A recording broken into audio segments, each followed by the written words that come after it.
religion. Oui. Il ne restera pas le même. Il doit prendre la décision. Saul veut rencontrer la colonne de feu. Il a pris la décision de ce jour-là. Alléluia. Branham était colorique. Mais quand la colonne de feu est descendue, Branham était parti. Dès que tu rencontres Dieu dans ta vie, la tricherie va partir. Oyiba. Il y a des frères qui volent. Il y a des sœurs qui volent. Même au travail. Soyez honnêtes. Soyez honnêtes. Ne sois pas malhonnête. Le patron t'a pris comme gérant. Comme il t'a donné la confiance. Comme il a donné la place. Quand tu commences à prendre des choses du patron, c'est la tricherie.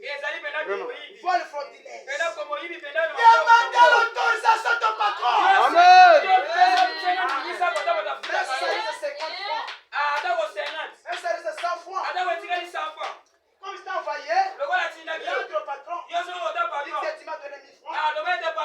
J'ai acheté 950. Voici la 50 qui est restée. Tu peux dire peut-être il t'a donné un piège. Vraiment. Oh mon frère. Oh ma soeur. Soyez honnête. Amen. Soyez sincère. Qu'est-ce que vous faites? Qu'est-ce que vous dites? Prenez la décision. Si tu mentais, si tu volais, ne vole plus. Si tu trichais, ne triche plus. Peut-être ils ne savaient pas. Mais maintenant, voici l'avertissement. Amen. Sois sincère. Dans la sincérité, dans l'honnêteté, dans la vérité, Dieu te bénira. Amen. Ne soyez pas malhonnêtes.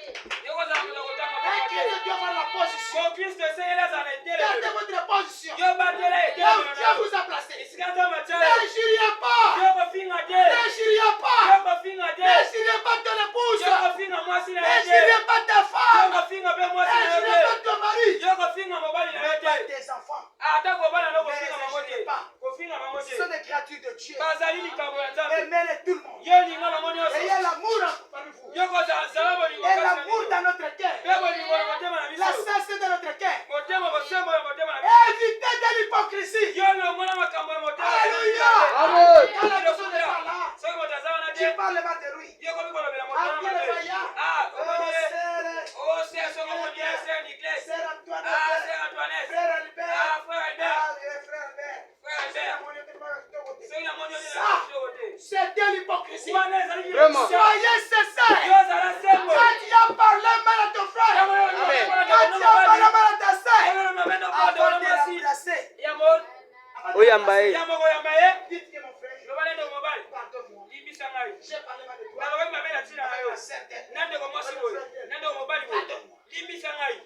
Amen. Alléluia.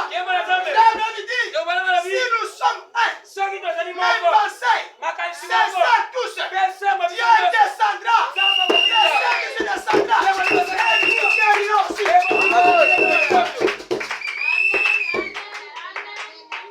D'autres femmes, leur mari ne prend pas parole dans la maison. Les femmes des robinets.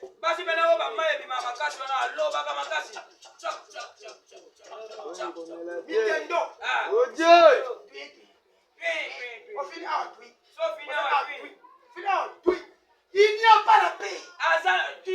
Merci dans le message. On n'a pas de femme qui a la paix. Vraiment. Alléluia. Amen. Restez calme. Restez calme. Notre tête est écoulée. Notre tête est écoulée. C'est le temps que le poutre doit préparer la lampe. Le temps est écoulé. Ce n'est plus encore le temps des aventures. Ce n'est pas le temps de faire la concubinage. Pas de se marier. Regardez la famille que vous allez avoir. C'est Branham, quoi. branamique. Alléluia. Amen. Et on va parler. J'ai cessé de terminer. Les fondements fondamentaux pour la foi. Et Dieu ne châtie pas les pensées sur sa parole. Ça me reste que 5 minutes.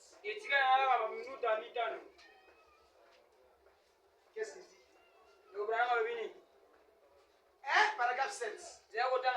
Un homme, quand il choisit sa compagne pour la vie, généralement, il se renseigne sur sa vie et tout. Vraiment, non,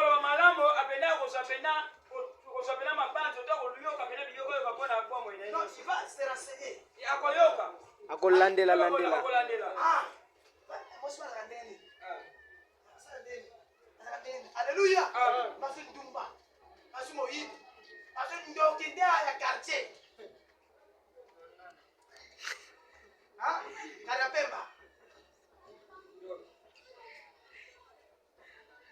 Si la famille d'où elle vient.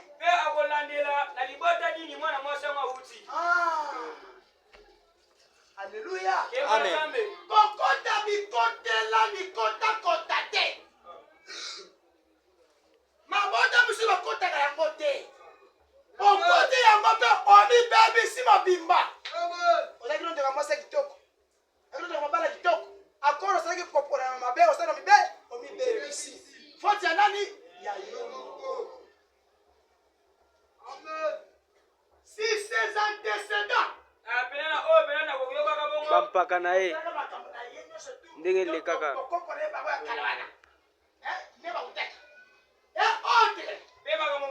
Et nous devons avoir quelque chose comme cela qui nous sert de base. Après, vous lui demandez la main.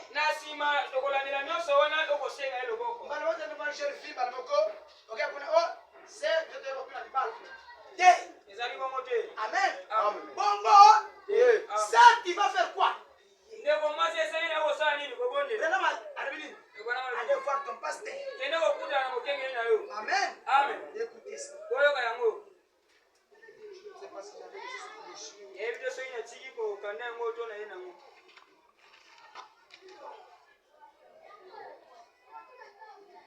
la région de Jézabel. Paragraphe 17.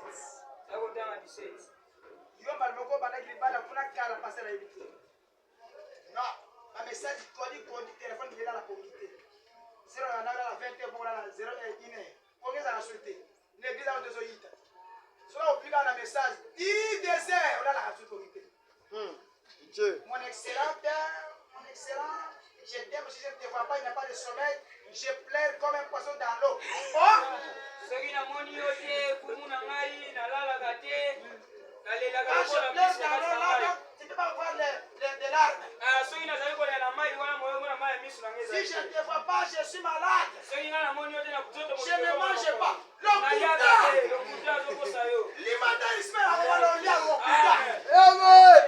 Amen. C'est vrai.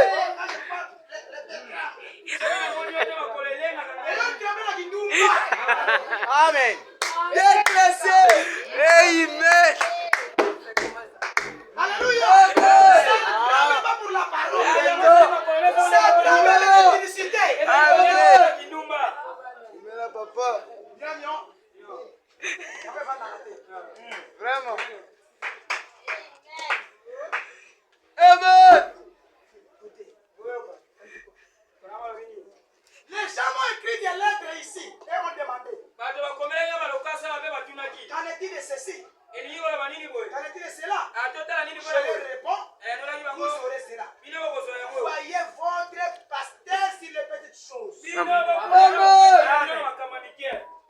Qui voit les passer ces petites choses? Qui fait ça?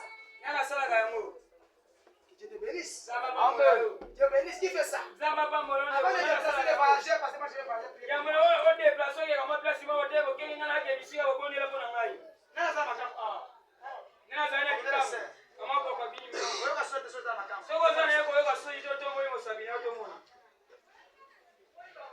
bénisse ma sœur.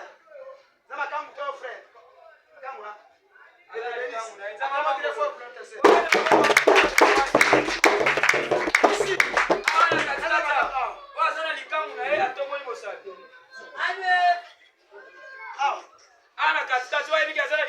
Ici, là, ça va quand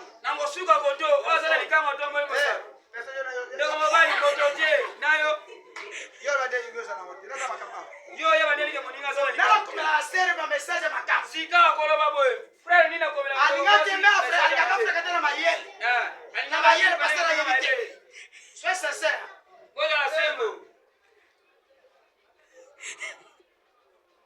Hein? Vous voyez que la concurrence c'est mauvais. Je remercie ma sœur. Attends-moi très fort.